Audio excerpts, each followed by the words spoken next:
I was very nervous. I'd never been to a gynecologist before, and so I was already anxious. My blood pressure was high. They had to get multiple readings. I wanted to know why I wasn't having a period regularly, because I'd always had irregular ones, but this was very different than normal, and I was going through a lot more pain than normal. And so that was my main concern, was just talking with a health provider about that. So I would be debilitated. I couldn't move. I couldn't sleep. A lot of times I couldn't eat. It would just take me out for the whole day. I couldn't function. She just kind of blowed it off. She acted like it was something that happened to everybody and that this was nothing out of the ordinary. They did belittle me. I felt very ridiculed there for even going. They acted like I shouldn't be there. And when I asked questions about different types of birth control, they just completely dismissed it and said that I didn't need to be on it. When I brought up that I may have PCOS, they said, "You are thin and you don't look hairy." I was in a long sleeve shirt, pants, and a mask. They could not see any hair on my body, and they said I was too thin to have it and didn't test me. But then I felt like maybe she was right, maybe I was over-exaggerating the pain. Maybe it was something that everybody went through and it wasn't a big deal. And so I left feeling very uncertain about what I had felt in the first place, and it invalidated the pain that I was feeling, because I thought, well, if everybody does this, then I need to stop whining about it and go into a hospital when apparently it isn't needed.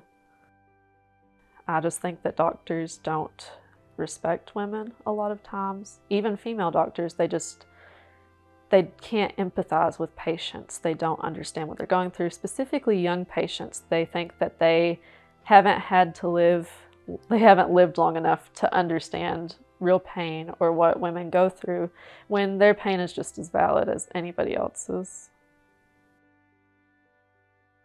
So my first big struggle with that was just feeling confident enough to go into the doctor and say, "Hey, I want this." Well, when I did, they didn't really ask me what type of birth. I didn't even, honestly, at that time, didn't know there were different types of birth control. Thought there was one birth control pill, they gave it to you, you took it, whatever. And of course, as time went on, I took the same birth control pill for years.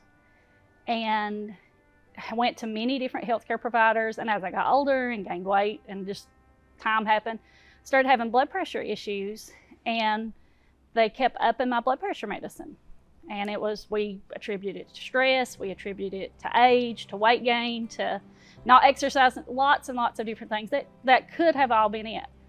And finally, one day, I was talking to not my gynecologist, but to my regular healthcare provider, and she was like, "Hey, something's up." And we start looking, and we found out that the birth control I'd been taking for years and the blood pressure medicine I took interacted with each other. And it didn't affect the birth control, but it was pretty much not even allowing the blood pressure medicine to react. So when I do go into my gynecologist then and say, "Hey, we found this and we need to change it," it was, "Well, why don't you change your blood pressure medicine?" So they hadn't caught it, and the pharmacy hadn't caught it, and my OBGYN hadn't caught it. So it took years before that happened. And I was with them on it. It was like, "Oh, it's because you've gained weight, you're getting older, you're just not in the shape you used to be in."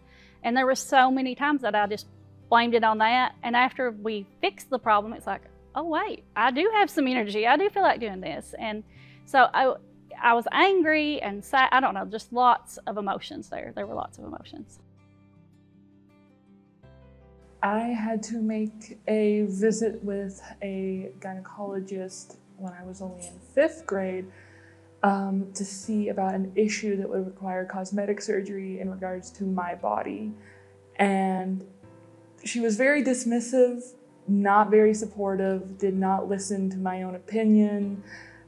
She sort of forced her own opinion in regards to my body, which made me feel very unsafe and uncomfortable in her work environment, and I did not appreciate that.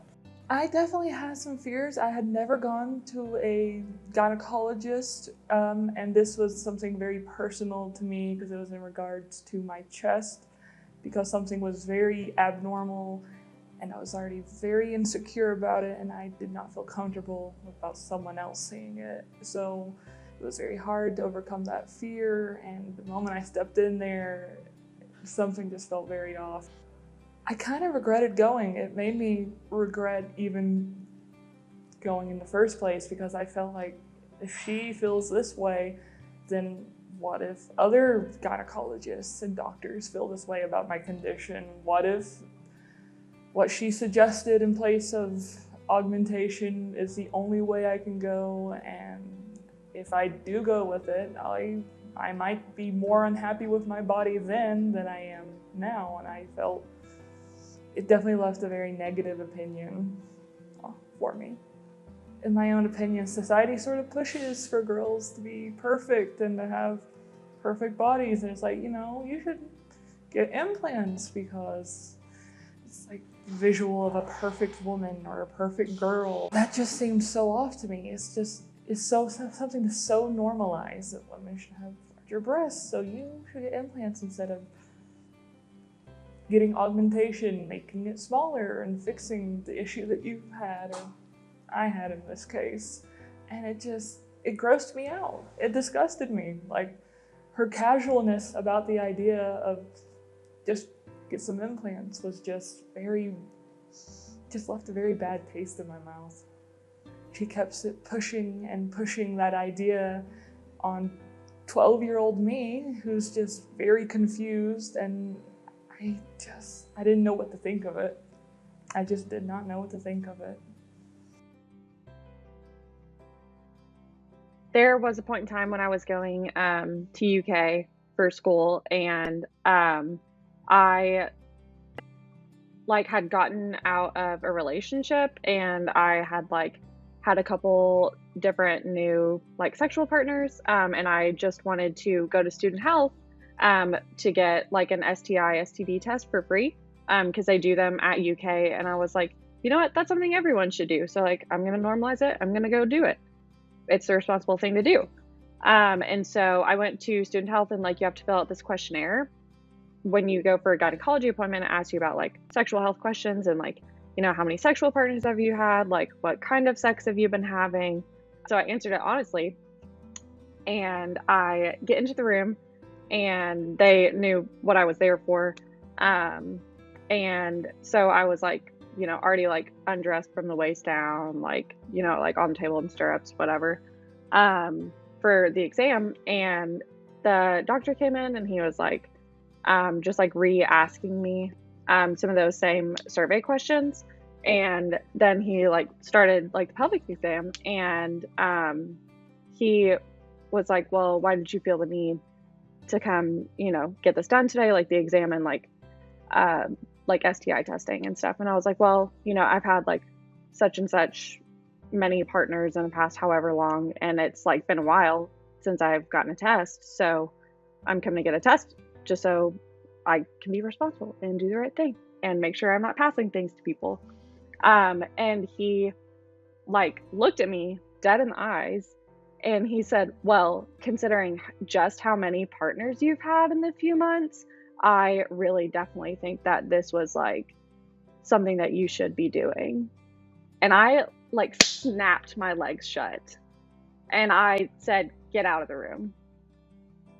And he was like, I'm just saying that you're doing the right thing. And I said, no, you made a judgment of my sexual habits. I need you to leave the room. And I was sat up, complete, I covered myself up, crossed my legs. I was like, I need you to leave. And then the nurse that was in there as the third party person or whatever was she was telling me to calm down and trying to push me to lay back down on the table. And I said, no, get your hands off of me and get him out of the room. I'm filing a complaint against him as soon as I leave this room. And obviously nothing happened. He still works there. He's right there on the website.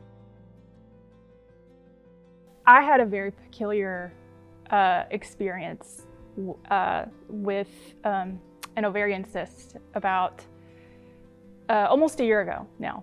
So I was visiting a friend in Lexington, and I remember my stomach was killing me. I just had so much pain, and I couldn't figure it out. I couldn't figure out why. And she was a nurse, and after a few days she was like, you really need to go see a doctor, because at this time all I could eat was spinach. I couldn't eat food. I couldn't, I was just like, nothing about my body was normal at this point. But to me, it felt like, oh, this is just another episode of like, something's going on, it'll pass. Because that's the way I'd treated it before. I ended up going to an walk-in clinic in Lexington. And I remember, saying my concerns, like, my stomach's hurting, I don't really know what to do. I don't know what's going on. So they were like, okay, well, we'll like do an x-ray and see if there's something going on. They did an x-ray, and I remember I was walking out of the clinic and I got a phone call, and they said, you need to go to the ER immediately. You have a huge mass in your stomach. And I was immediately shaken. So eventually they start having to run a bunch of tests, CT scans, ultrasounds, blood tests. And I'm just sitting in the ER in so much pain at this point. So I eventually learn that I have an ovarian cyst on my left ovary, which they assume I had had for 8 to 10 years. It had been growing. I had to have surgery to get it removed in that weekend. It was around 12 pounds. That was inside my body, and I had no idea.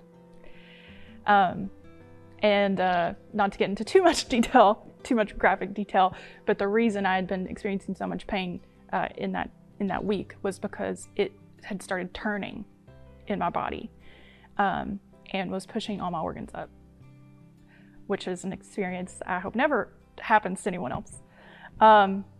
So I had it removed, and after that, I'm like, this is linked to so many other health issues that I've had. I used to experience just painful migraines, like I remember going to neuro doctors, they could not pinpoint what was wrong. I was on seizure medication for these, like that's how bad it was. And they're like, yeah, that's probably has something to do with the blood flow of the ovarian cyst. Just, having that in you for so many years, having that cyst in me for so many years, and then it getting removed, it was like, I can't describe it other than liberating, because I have answers now. I know why I was in so much pain constantly. I know why I never felt like I was having a normal human experience. And it's incredible to me that somehow it lasted so long. And I'd brought up these concerns with doctors before, and they examined me and they're like, nothing's wrong with you. How does that happen? How do we let that happen? And how often is this happening to other people? I don't think they really take the time to get to know their patients. And I feel like as a whole, as a lot in the medical profession, and I know that it's hard to do that because a lot of doctors are overwhelmed and they're overbooked, and there's lots of things that attribute to that. But I think especially as they get into their professions farther, and maybe they become jaded, because I know that can happen in any profession. That happens in my profession. But I think they kind of get jaded, or they get settled even. It's just like, oh, that's probably what this is. And they don't necessarily take a lot of time to talk to you about what your concerns are. And I think as a young woman going into a gynecologist, again, especially if you're a woman going in to see a male gynecologist, you're probably not at ease, and you're just ready to get out of there, and whatever he tells you, you're like, okay, thanks, and you leave. And I think they are kind of that same way. It's like, oh, she's good, she don't want anything, and they just kind of let you go. When you go to a specialist and you have a health concern that's scary, and you walk in and they don't even take the time to ask you, well, what's your family history, what's this, what's that, they just look at you and say, oh, well, your results were okay. They don't even talk to you, or they use terms that you don't understand. It's just sad to think that people leave doctors' offices and have no idea what's going on with their own body. They expect you to woman up and just kind of deal through the pain. It is something that every woman has to go through, but you don't need to be in constant pain. I don't think it's right to just dismiss that.